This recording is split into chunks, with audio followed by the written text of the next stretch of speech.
En el corazón colonial de San Miguel de Allende, Guanajuato, la parroquia de San Antonio era más que un simple templo católico. Sus imponentes torres rosadas dominaban la plaza principal, testigos silenciosos de generaciones de fieles. El padre Gabriel Martínez, de 45 años, llevaba una década como párroco principal, respetado por su carisma y aparente devoción. Alto, de cabello entrecano y ojos penetrantes, el padre Gabriel había transformado la parroquia en un centro vital de la comunidad. Bajo su liderazgo, la iglesia estableció comedores para indigentes, programas educativos y una fundación que ayudaba a jóvenes de bajos recursos a acceder a la universidad. Era un líder nato, recuerda María Hernández, administradora parroquial durante 8 años. Sabía cómo inspirar a la gente, cómo conseguir donaciones de las familias más adineradas. Todos confiaban en él. Sin embargo, tras la fachada de piedad y servicio, el padre Gabriel ocultaba una red de corrupción que eventualmente cobraría vidas. La detective Elena Rojas, veterana de la Unidad de Homicidios de Guanajuato, reflexionaría más tarde.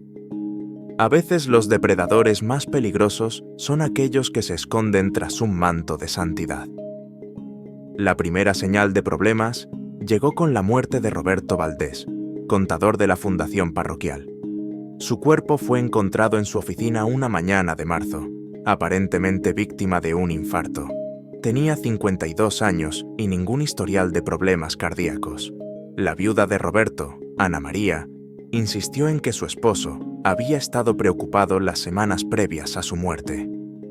Pasaba noches enteras revisando los libros contables de la fundación, recordó entre lágrimas. Decía que algo no cuadraba, pero no me dijo qué. El doctor Felipe Sánchez, médico forense principal, inicialmente certificó la muerte como natural. Sin embargo, la autopsia reveló trazas de una sustancia que podría haber inducido el paro cardíaco. Las concentraciones eran muy sutiles, explicó. Si no hubiéramos estado buscando específicamente, lo habríamos pasado por alto. La detective Rojas comenzó una investigación discreta. Los registros financieros de la fundación revelaron discrepancias significativas.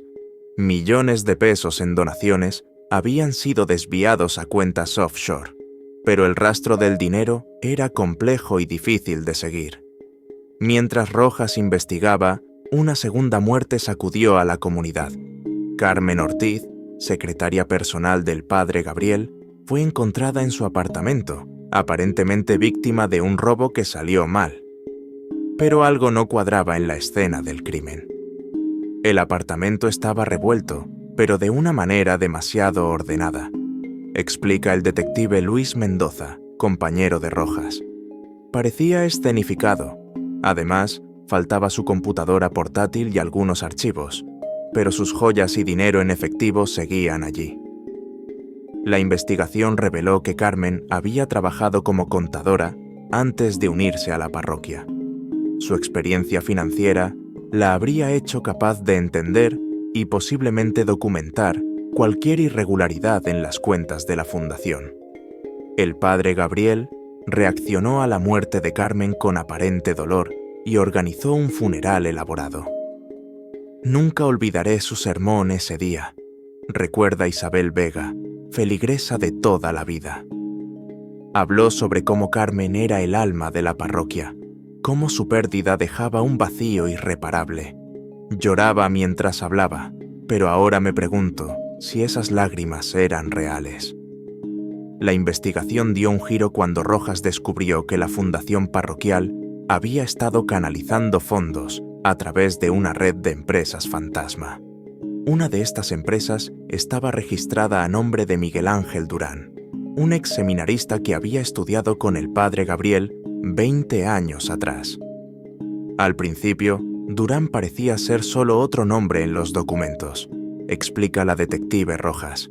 Pero cuando empezamos a tirar del hilo, descubrimos una compleja red de relaciones que se remontaba décadas atrás. El padre Tomás Aguirre, quien había sido mentor tanto de Gabriel como de Miguel Ángel en el seminario, proporcionó información crucial. Siempre hubo algo inquietante en su relación, reveló en su declaración. Gabriel ejercía una especie de control sobre Miguel Ángel, incluso después de que éste dejara el seminario. Era como si compartieran algún oscuro secreto. La investigación reveló que Miguel Ángel había abandonado el seminario abruptamente después de un incidente que fue encubierto por la Iglesia. Los registros estaban sellados, pero la detective Rojas logró localizar a Jorge Medina, el exdirector del seminario, ahora retirado en Querétaro. Medina, enfrentando una enfermedad terminal, decidió hablar. Hubo acusaciones graves contra Gabriel, confesó. Manipulación, abuso. Miguel Ángel no fue su única víctima, pero fue quien más se resistió. Gabriel convenció a todos de que Miguel Ángel estaba mentalmente inestable, que sus acusaciones eran delirios. Yo ayudé a encubrirlo y he vivido con esa culpa desde entonces. La doctora Patricia Reyes, psicóloga forense consultada por la policía, analizó el patrón de comportamiento del padre Gabriel. Estamos ante un manipulador experto, explicó. Utiliza una combinación de carisma, autoridad moral y secretos comprometedores para controlar a las personas. Las muertes sugieren que cuando pierde ese control, recurre a medidas extremas. Mientras tanto, la detective Rojas y su equipo descubrieron que la fundación parroquial no solo desviaba donaciones, sino que también estaba involucrada en lavado de dinero para varios carteles. Los programas de ayuda social servían como fachada perfecta para mover grandes sumas de dinero sin levantar sospechas. El padre Raúl Vázquez, nuevo en la parroquia, comenzó a notar irregularidades en los registros de donaciones. Los números nunca cuadraban, explicó. Cuando intenté discutirlo con el padre Gabriel, me dijo que me concentrara en mis deberes pastorales y dejara la administración a quienes la entendían. La situación se complicó cuando Raúl empezó a recibir amenazas anónimas, notas dejadas en su confesionario, llamadas en medio de la noche, pequeños accidentes que parecían demasiado coincidentes. Me dijeron que me mantuviera en mi carril, recordó, que algunos secretos debían permanecer entre Dios y sus siervos. La muerte de Javier Ruiz, un periodista local que había estado investigando las finanzas de organizaciones religiosas, añadió urgencia a la investigación. Su cuerpo fue encontrado en el río San Miguel, aparentemente víctima de un asalto, pero la autopsia reveló que había muerto antes de caer al agua. Javier había estado haciendo preguntas incómodas, explica Sofía Torres, su editora en El Independiente, especialmente sobre la relación entre la fundación parroquial y ciertas empresas que aparecían en los papeles de Panamá. La noche antes de su muerte, me dijo que había descubierto algo grande. El equipo forense, dirigido por la doctora Laura Méndez, encontró evidencia de que Javier había sido sometido a un interrogatorio antes de su muerte. Había marcas de restricción en sus muñecas, señales de tortura sistemática, detalló. Querían información y se aseguraron de obtenerla antes de matarlo. La investigación dio un giro dramático cuando Manuel Rivera, un ex sacristán de la parroquia, se presentó con información perturbadora. Había presenciado una acalorada discusión entre el padre Gabriel y Roberto Valdés la noche antes de su muerte. Roberto agitaba unos documentos, recordó Manuel. Gritaba algo sobre dinero sucio y niños en peligro. El padre Gabriel estaba inusualmente alterado. Nunca lo había visto perder el control así. La detective Rojas y su equipo empezaron a examinar más de cerca los programas juveniles de la fundación. Descubrieron un patrón inquietante. Varios adolescentes que habían recibido becas habían desaparecido repentinamente, supuestamente transferidos a programas en el extranjero. Sin embargo, no había registros verificables de estas transferencias. Comenzamos a sospechar que la fundación no solo lavaba dinero, explica el detective Mendoza. Había algo más siniestro sucediendo, algo que involucraba a menores vulnerables. La investigación llevó al equipo a una propiedad en las afueras de San Miguel, oficialmente registrada como un centro de retiro de la Fundación. Sandra López, una empleada de limpieza que había trabajado allí brevemente, proporcionó testimonio crucial. Había habitaciones que siempre permanecían cerradas, reveló Sandra. A veces, por la noche, se escuchaban voces, llantos. Cuando preguntaba, me decían que eran ejercicios espirituales, pero algo no se sentía bien. El doctor Alejandro Ramírez, psiquiatra especializado en trauma, fue consultado para analizar los testimonios de varios jóvenes que habían pasado por los programas de la Fundación. Los patrones de comportamiento que describían eran consistentes con abuso sistemático y manipulación psicológica, explicó. Muchos mostraban señales de trastorno de estrés postraumático. La investigación también reveló conexiones perturbadoras con una red internacional de tráfico de personas. El padre Gabriel había estado utilizando los programas de becas como fachada para seleccionar y transportar víctimas fuera del país. Los elegía cuidadosamente, explica la doctora Elena Martínez, criminóloga que analizó el caso. Buscaba jóvenes talentosos pero vulnerables, generalmente de familias disfuncionales. Les ofrecía una oportunidad de escape, solo para entregarlos a un destino peor que el que dejaban atrás. La detective Rojas encontró un aliado inesperado en el padre Francisco Jiménez, un anciano sacerdote retirado que había servido en la parroquia décadas atrás.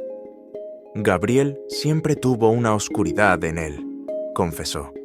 Incluso como seminarista, mostraba señales preocupantes, pero el sistema estaba diseñado para proteger la reputación de la Iglesia por encima de todo.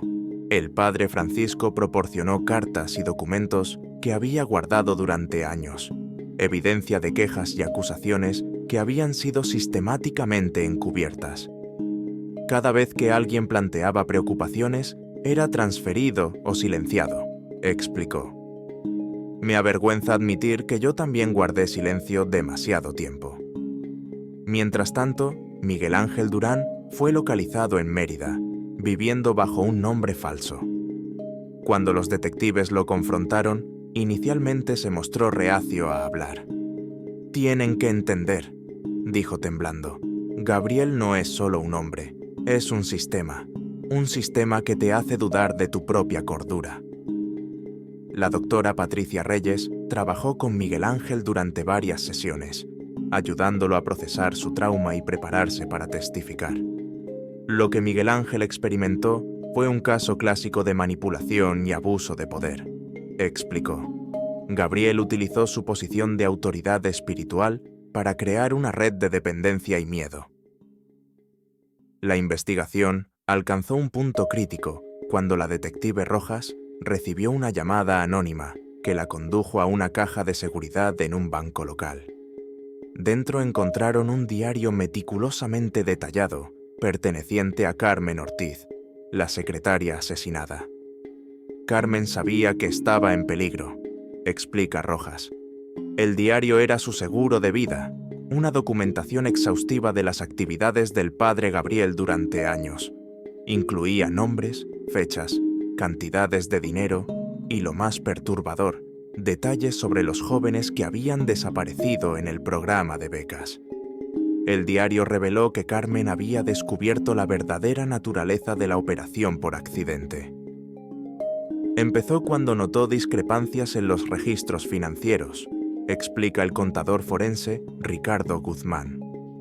Las cantidades que entraban como donaciones no correspondían con los gastos declarados de los programas juveniles. Cuando empezó a investigar más profundo, descubrió una red compleja de cuentas offshore y transacciones sospechosas. La doctora María Torres, experta en tráfico humano, analizó los patrones descritos en el diario. Era una operación sofisticada, explicó. Utilizaban la reputación de la Iglesia como cobertura perfecta. ¿Quién cuestionaría a un sacerdote respetado enviando jóvenes prometedores a estudiar al extranjero. El equipo de investigación también descubrió una conexión perturbadora con el asesinato de Roberto Valdés. El contador había estado compilando su propia documentación, trabajando en secreto con Javier Ruiz, el periodista asesinado. Roberto había encontrado evidencia de que el dinero no solo fluía hacia afuera, explica el detective Mendoza. También había transferencias sustanciales entrando a las cuentas de la fundación desde organizaciones conocidas por el tráfico de personas. La doctora Ana Morales, toxicóloga forense, realizó nuevos análisis en los restos de Roberto. La sustancia que encontramos era un compuesto sofisticado, difícil de detectar pero letal en las dosis correctas. El tipo de veneno que solo alguien con conexiones muy específicas podría obtener. El padre Gabriel, mientras tanto, mantenía su fachada de piedad.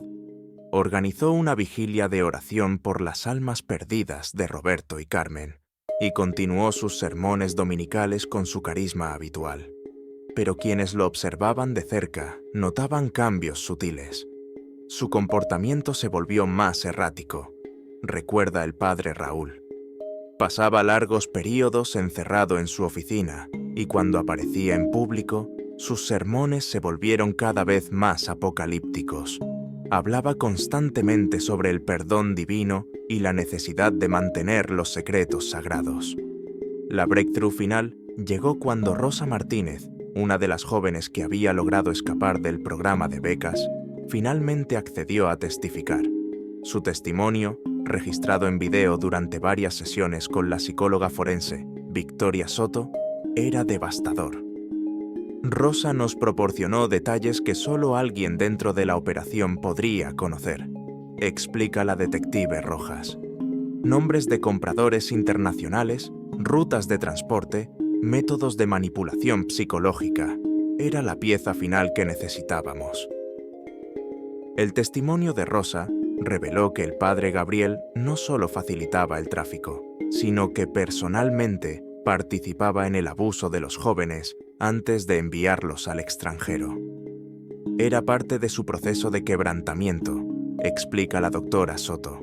Utilizaba su autoridad espiritual para convencer a las víctimas de que merecían el abuso, que era parte de su purificación. Con suficiente evidencia acumulada, la detective Rojas planeó cuidadosamente el arresto. El operativo debía ser preciso. El padre Gabriel tenía conexiones poderosas y cualquier filtración podría resultar en su escape o la destrucción de evidencia crucial.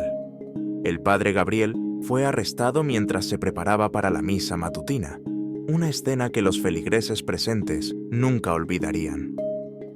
Mantuvo su compostura hasta el final, recuerda el sargento Ramírez, quien dirigió el operativo. Incluso mientras le poníamos las esposas, seguía bendiciendo a la gente y asegurando su inocencia. Fue solo cuando encontramos la caja fuerte oculta en su oficina que su fachada empezó a desmoronarse.